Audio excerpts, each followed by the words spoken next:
Hey everyone, welcome back. I'm excited to dive into a topic that's really got everyone talking. AI agents.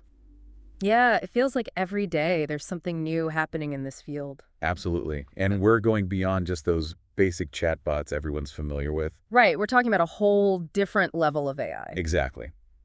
For this deep dive, we're going to be looking at the Agents White Paper by Google AI. Oh, yeah, that's a great resource. It really lays out the foundation for understanding this whole area. Definitely a must-read for anyone serious about AI. So let's start with the basics. What exactly are these AI agents? I mean, when I hear agent, I think, like some secret agent in a movie. Right, it sounds very mysterious, but in AI it's a bit more technical, but just as cool. Okay, so less espionage, more algorithms. Haha, exactly. The white paper uses a really great analogy to explain it. Think of a chef in a busy kitchen. Oh, I like where this is going. The chef has a goal, right? To create a dish. Of course, a delicious one. Exactly.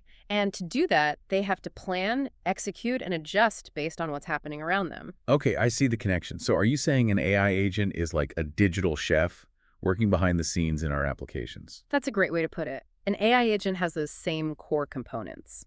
The model, which is like the chef's brain, the tools, which are like their knives and pots and pans, and what's called the orchestration layer. And the orchestration layer is like, what? The recipe, the plan. Exactly. It's what guides the agent's actions, just like a recipe guides the chef. Okay, so we have our digital chef with their brain, their tools, and their recipe. But how is that different from, say, a chatbot? I mean, chatbots can seem pretty smart sometimes, holding conversations, answering questions. You're right, chatbots can do some impressive things, but here's the key difference. A chatbot basically gives you a single answer to a single question. Right, it's a one-and-done kind of interaction. Exactly. An agent, on the other hand, remembers. It builds context, remembers the tasks it has completed, uses that information to make more informed decisions as it goes. Ah, so it's not just a single interaction, it's a real, ongoing dialogue. Precisely. It's about building that continuity like you would in a conversation with a human. Got it. And I think you mentioned tools earlier. Is that where things really start to diverge from basic chatbots? Exactly. That's where the real power of agents comes in. We know that models, by themselves, are limited to the data they were trained on. Right, they're kind of stuck in their own little world. But tools allow them to break free. They can interact with the real world, pull in new information, do things, achieve goals. Okay, I can already see how this is going to be huge for developers who are building real-world applications. Absolutely. And the white paper focuses on three main types of tools: extensions, functions, and data stores. These seem like the real game changers. Definitely. Each one addresses a different need. Let's break those down, starting with extensions. These seem particularly relevant for building, practical applications. For sure. Imagine you're building an app that needs to interact with an API, like let's say Google Maps. Yeah, that's a pretty common scenario. Traditionally, you'd have to write a bunch of code to manually parse user requests and then make the API call. Right, lots of custom coding for each specific request. It can be a real pain. Yeah. And fragile, too. What if the user phrases things a little differently than you expected? The whole thing could break. Ugh, I've been there. So extensions help solve this. Exactly. They offer a standardized way for agents to connect to APIs, like a universal adapter. Ah, so you don't need to write custom code for every single interaction. Not at all. Instead of coding for every specific user request, you give the agent a general understanding of how to use the API. And it can then figure out the specifics on its own Right. based on what the user's asking. Exactly. It's incredibly powerful. That's awesome. And I remember the white paper had a really cool example with a code interpreter extension. Like you could tell your agent, hey, write me some Python code to sort this list of numbers, and it could actually do it. Right there in the application. It's mind-blowing. That opens up so many possibilities. It's like having an AI coding assistant right at your fingertips. That's the future we're talking about. Increased productivity, more creative solutions. So that's extensions. What about functions? How are those different? So with extensions, the agent is directly interacting with the API. Functions allow for more client-side control. Okay, so instead of the agent making the API call, it's more of a suggestion. It's like the agent saying, hey, here's what I think you should do, and the client-side application actually carries out the action. I see. The white paper had that travel agent example. Yeah. So let's say your user asks for hotel recommendations in Paris. Would the agent, using a function, respond with like a list of potential hotels? Exactly. And it could even structure that data in a way that's easy for other systems to use, like providing a JSON payload of hotel options. Right, so it's not just providing the information, it's Hmm. preparing it in a way that makes it actionable. That's the key. And then the client-side application can take that information, make an API call to a hotel booking platform, and bam, you're one step closer to your trip to Paris. I love it. So it's like a really smart intermediary, figuring out what needs to be done and giving the client-side application the right info. Precisely. And this client-side control is especially important for scenarios where security is super important, or for complex workflows that need fine-grained control. Makes sense. So we've got extensions for direct API interaction and functions for more flexibility on the client side. What about keeping these agents up to date? Seems like in the fast-paced world of AI, that would be crucial. Absolutely. And that's where data stores come in. Okay, so data stores are like the source of fresh information. Exactly. Language models, as powerful as they are limited by the data they were trained on. Right, they're like a book that's never updated. That's a great way to put it. Data stores change that. They give agents access to dynamic information, things that are constantly being updated. So they're not stuck in the past. They can actually keep learning and evolving. Precisely. So if I want my agent to be able to, like, answer questions about current events or give me a summary of the latest research, it needs access to that kind of information. Right. Absolutely. That's where data stores become essential. And how do data stores actually work? Like, how do you get all that information into a format the agent can understand? They use some pretty cool techniques like vector databases and embeddings. This allows them to store and access information in all sorts of formats. Web pages, PDFs, you name it. So instead of being stuck with that initial training data, Yeah, the agent now has this whole other knowledge base it can tap into. exactly. It's like giving your agent a library card to the biggest library in the world. I love that analogy. Right. Yeah. That's got to be huge for developers who are building applications that need to stay up to date, right? It is. This is especially important for things like, retrieval augmented generation. Right. We've talked about that before. Exactly. Data stores are a key part of making that work. The agent can retrieve relevant information from the data store in real time. So it's not just spitting out pre-programmed responses. It's actually thinking and adapting. Right. It can give you more accurate, more informative answers because it has access to the latest information. Okay, so we've got our agent, we've got its model, and we've got these powerful tools, extensions, functions, data stores. They're all working together. Yeah. But how do we make sure the agent actually knows how to use them? That's a great question. Just having the tools isn't enough. Right, it's like giving someone a toolbox and saying, go build a house. Haha, exactly. That's where targeted learning comes in. Targeted learning. So we need to actually teach the agent how to use these tools. That's right. We need to guide the agent, help it understand when and how to use each tool to get the job done. Kind of like going back to that chef analogy. Having all the fancy equipment doesn't make you a great chef. You need to know what to do with it. Exactly. You need to know which ingredients to use, how to combine them, when to use which techniques. So for targeted learning, how do we do that with an AI agent? The agent's white paper talks about three main approaches: in-context learning, retrieval-based in-context learning, and fine-tuning. Okay, let's break those down. In-context learning. What's that like? It's like giving the chef a recipe at the last minute, along with a few key ingredients. So they have to improvise a little? A bit, yeah. They have to use their existing knowledge and figure out how to make it work. Okay, so it's still about providing some guidance, but also letting the agent problem solve on its own.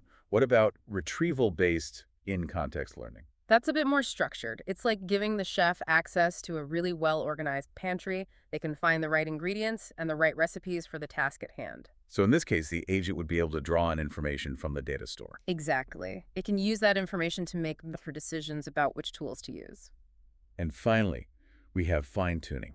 Is that like sending our chef to culinary school? I like that analogy. Fine-tuning involves training the model on a massive data set of very specific examples. So it's getting a really deep dive into a particular type of cuisine. That's a great way to put it. It gives the agent a much deeper understanding of a specific domain or task. I'm starting to see how powerful these different approaches are.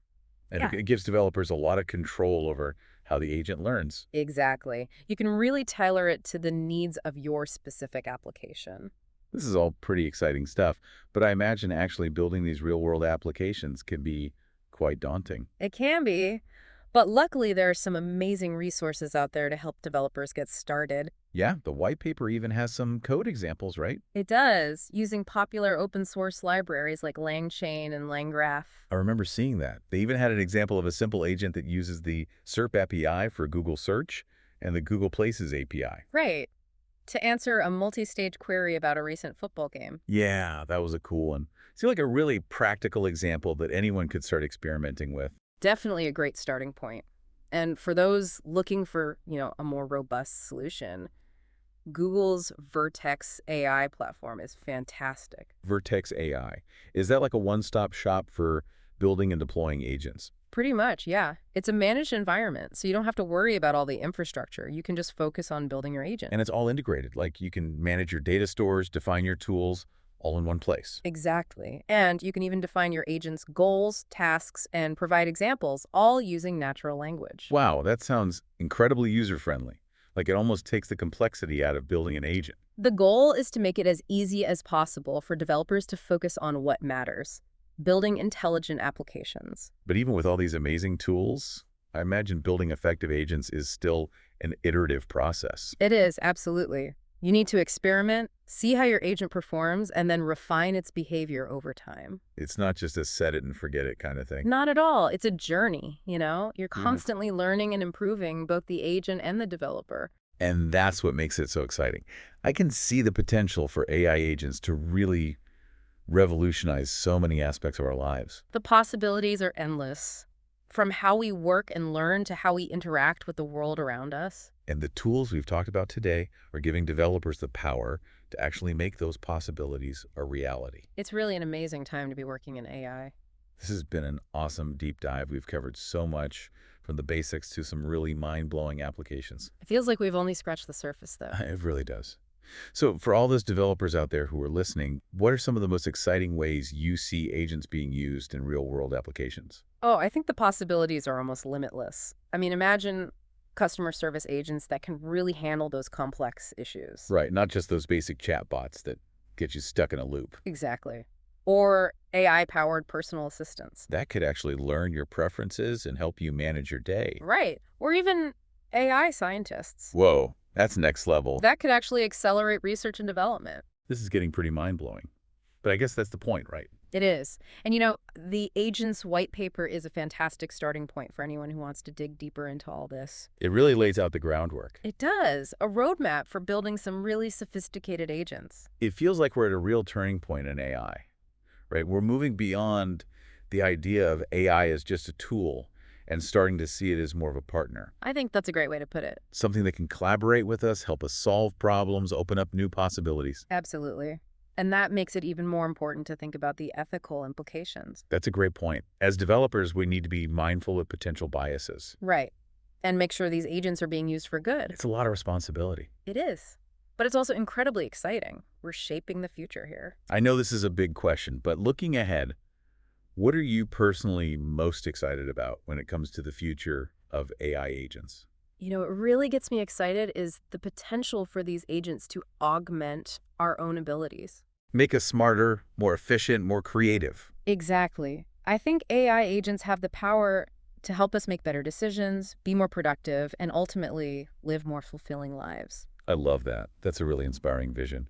And it sounds like we're just getting started. Oh, we are just at the beginning. There's so much more to discover, to explore, to create. Well, on that note, I want to leave our listeners with a thought. Think about your own field, your own work, your passions. Yeah, think about the problems you want to solve, the things you want to create. Now that you've seen a glimpse of what AI agents can do, what possibilities come to mind? How could you use this technology to make things better in your own way? It's an exciting time to be working in AI, and the future's being shaped right now. By people like you. So get out there and build something amazing. It's a call to action for all those creative minds out there. Absolutely. This has been such an incredible deep dive. We've learned so much about AI agents, from the technical details To the really big picture implications. I don't know about you, but I'm feeling super inspired right now. Me too. It's amazing to think about all the possibilities. It feels like this is just the beginning. Oh, it definitely is. Before we wrap up, I want to leave our listeners with one final thought. Okay, I like where this is going. We've talked about the power of AI agents, the tools, the techniques, the potential. Right. And the responsibility that comes with all of that. Now, I want everyone listening to take a moment and think about their own world. Their work, their hobbies, their passions. What problems do you see that could be solved with this technology? What could you create? What could you make better? The future of AI is being shaped right now. And it's being shaped by people like you. So go out there, explore, experiment, and build something incredible. The world is waiting to see what you come up with. That's it for this deep dive into the world of AI agents. Thanks for joining us. Be sure to check out the Agents white paper by Google AI if you want to learn more. And until next time, keep innovating.